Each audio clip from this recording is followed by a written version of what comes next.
Wait. First of all, subscribe and activate the subtitles in your language. And secondly, we all know that One Punch Man is a parody of the hero genre, something like Harlem. The premise of One Punch Man is simple. Saitama is the strongest.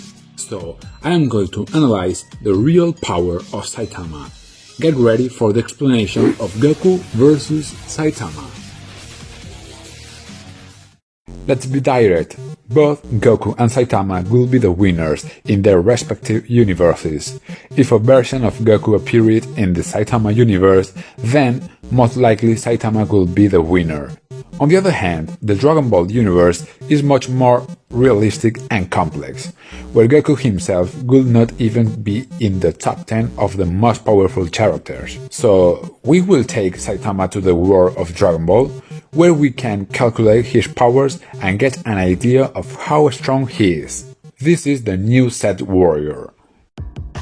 Codename Saitama, better known as the Ball Man in a Cape, and his skills are very impressive. Extreme physical strength. His punches are so powerful that just one is enough to blow up his rivals into 1,000 pieces. However, Saitama isn't a martial artist, so he haven't special techniques. He can't field ki, much less fly, but he makes up for this with powerful jumps. His greatest feat was jumping from the moon to Earth in seconds.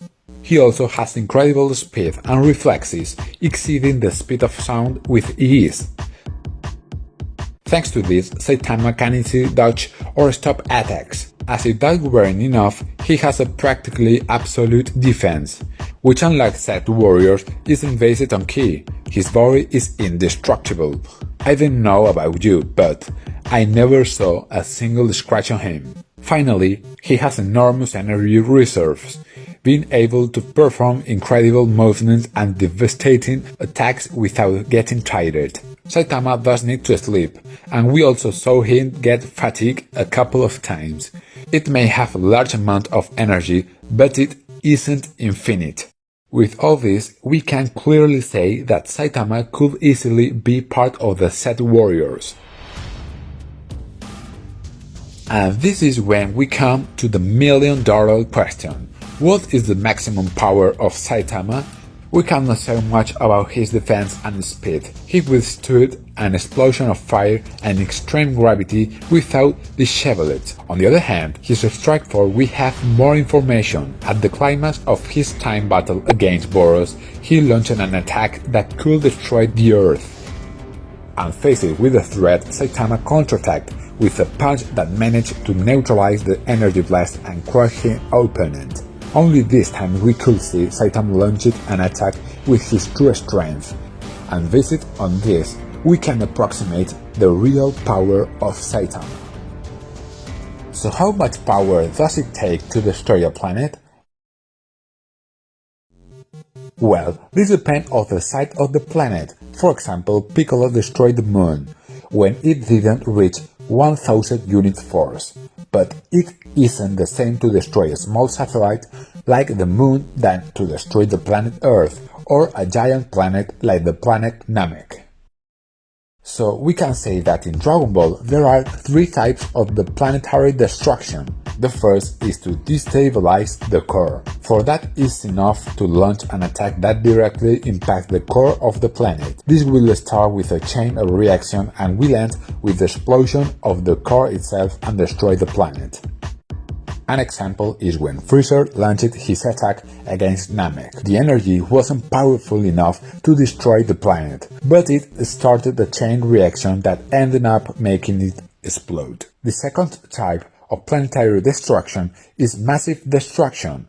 In this case, the core will not be affected, but the attack alone is enough to destroy the planet. The best example would be when Cell, after being defeated, inflated like a balloon to cause an explosion so powerful that it will destroy the planet instantly. Finally, we have planetary destruction by disintegration. In this case, the planet is victim of a large amount of energy, so powerful that it simply disintegrates.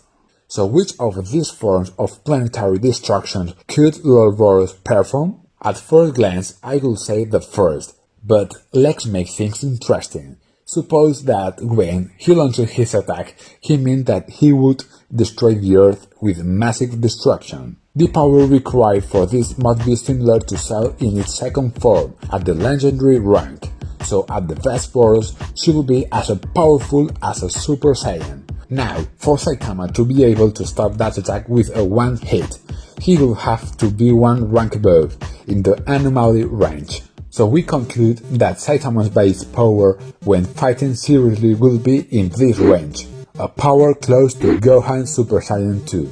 It is said that warriors of anomaly rank should not exist, because they are creatures that cannot be born by natural means. And so we finally begin the most awaited moment, the battle between these two colossi. As usual, Goku could start the fight in his base form. He would immediately know Saitama's power. But Saitama can know the power of Goku. He doesn't have the ability to feel ki. Being a kind person, this hero could start with his basic attacks. The normal consecutive punches. It's a series of quick punches with the right hand. These attacks are more than enough to crush most monsters, but they wouldn't do anything to Goku, that in his base state could just dodge them. Seeing this, Saitama would use his second attack, the consecutive normal punches with two hands, a flurry of much faster attacks. This time Goku might not be able to dodge them all. He would decide to transform into Super Saiyan maximum power. In front of an enemy superior to Lord Boros, Saitama would be forced to fight seriously, using the Serious series. That as, we know they are techniques in which he makes an effort. Saitama will use the Serious side hops, with which he moves extremely fast, creating a multitude of images of himself. This move will surprise Goku for his speed. Goku will be forced to transform into Super Saiyan 2 to match his speed. Faced with an opponent who matches his speed and is immune to his normal attacks, Saitama will use his Serious Punch, the impressive attacks he used to destroy Boros. As we said, this destructive power would be like a full force attack from Gohan Super Saiyan 2. This powerful attack would manage to wound Goku, but without actually killing him. Then Saitama will realize that he is meeting a formidable rival, someone at the same level. I think this will cheer up Saitama and regain his desire to fight, starting an impressive peer-to-peer battle.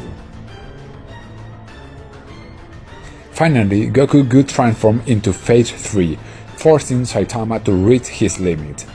If it had to guess, I would say that by trying his best he is capable of reaching the next rank of primordial strength. And you might ask yourself, are you telling me that Saitama, a simple human being, could reach the power of primordial force in the universe? You are right. Perhaps I exaggerated a bit, because this power is enough to endanger the entire universe. In this colossal battle, they would both land devastating blows and hurt each other.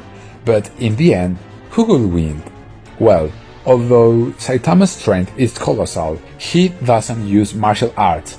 He hasn't special techniques. He can't feel the presence of his opponent. I think that this could be Saitama's Achilles heel. As an experienced martial artist, Goku could read his movements and ultimately defeating him with a special technique like Kamehameha. So today Goku has proven to be more powerful than Saitama. Yet what we say about Saitama is what we have seen to date. Saitama, without controlling the energy, has a power close to perfect Cell.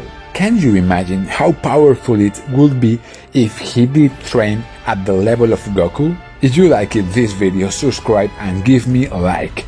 See you soon in more Power Levels videos. Bye bye.